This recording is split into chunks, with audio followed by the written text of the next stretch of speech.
Good morning. I'm going on with listing all the stuff I worked on last year. Work, usually didn't finish it, but worked on it. Some corrections.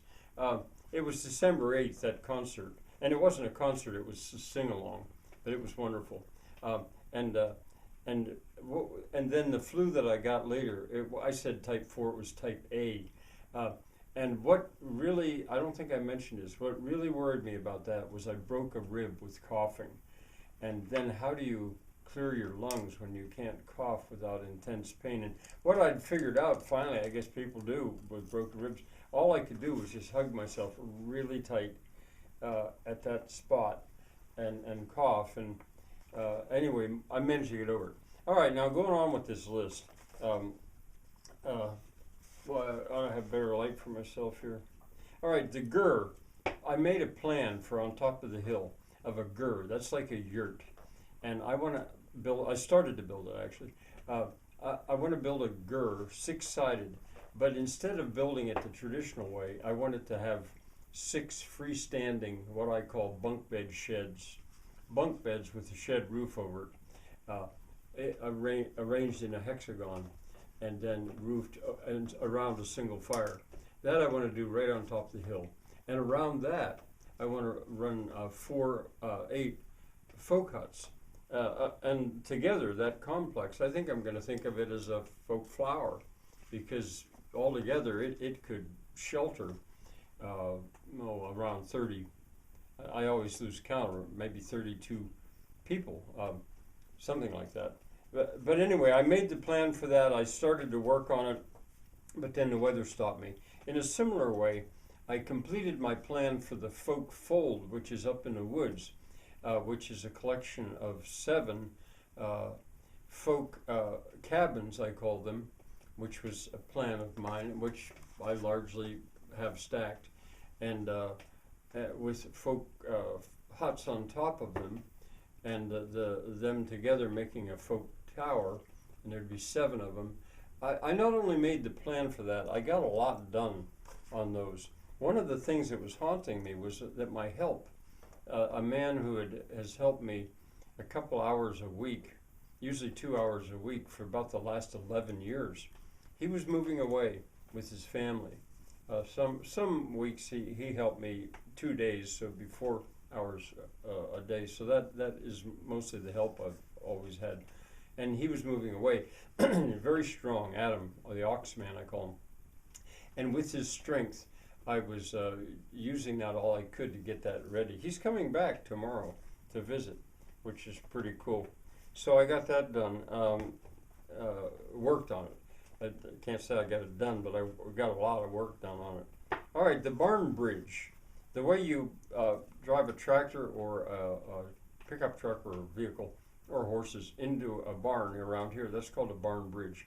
I had to repair the floor before I could get the hay in there. That's something I've been working on for a number of years, and I have to then get the roof fixed over it so the floor doesn't keep rotting. But anyway, I fixed it so that I can drive a pickup on it. That part I got done.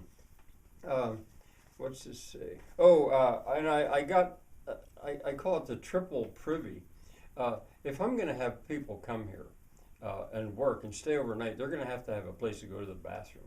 It's going to have to be a dry toilet because I could never get permission here to set up septic systems for this. It would be way out of my price range and probably couldn't even be done really. But a dry toilet's good. As a matter of fact, I plan pig toilets, which I've talked about before. Uh, I'll compost the manure, and I'm going to use a folk hut as a triple privy. And I actually started to build it. I got it up to the floor, and I have another building I'm going to move over to it. But that's another thing where, because of the weather, I had to stop the triple privy. Well, there was a lot of pasture restoration, getting land back into pasture that has been wild. The pigs have made that possible, and the goats as well. So I, of course, worked on that. Now there's something, goat nursery, that's what it says.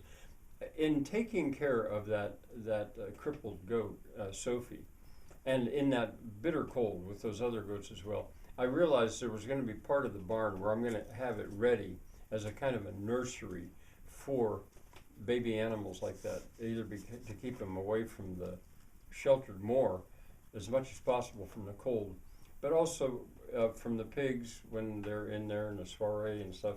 I picked the spot and I sort of started to work on it. The furnace grates over here. You know, that furnace has been heating this space ever since the 1950s. And I love it. I think it's the best furnace ever. But the grates eventually wore out, and I've had to work on them every year because to replace them gets pretty hard with something that old. But anyway, at the scrapyard, I got material enough, the right kind of material, that I can confidently now use those grates probably for the rest of my life with the material I've got there. So I did that. What else? The East Apple Tree Zonjas. East. Yeah, East. Yeah. There's an apple tree back this way, and there's a place that I call the East Water Tower, which is the highest place that I can bring water by gravity over there. And I got the water there. But the area below that old apple tree was just like worse than a jungle between multiflora rose and autumn olive. You couldn't walk through it at all. And it had once been terraced. Well, with the pigs and a lot of work on my part with pruning and I mean, it was a lot of work. I got that opened up so I can once again use it as it was meant to be used, as a zangeria, what I call now a zangeria. Oh, pasture pruning. Oh, I think I know what I mean by that. Part of the year I go through the pasture and I prune trees so that eventually it'll become like a savanna. I don't know if you remember, but this is fossil fuel free, what I try to do here. I don't use a tractor, I don't use a bush hog, and that's a fossil fuel way of doing it. Well, I'm rushing, but I'm anxious to get down at the bottom of this list, so that'll do for today. Bye now.